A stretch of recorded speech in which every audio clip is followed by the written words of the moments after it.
You ask Tiger to solve. This deals with linear equations with one unknown. The final result is a equals 11.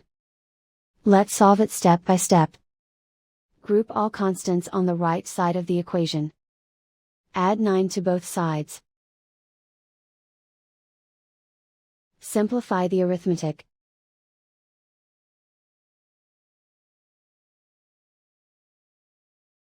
Isolate the a. Divide both sides by 9. Simplify the fraction. Find the greatest common factor of the numerator and denominator. Factor out and cancel the greatest common factor. And so the final result is a equals 11.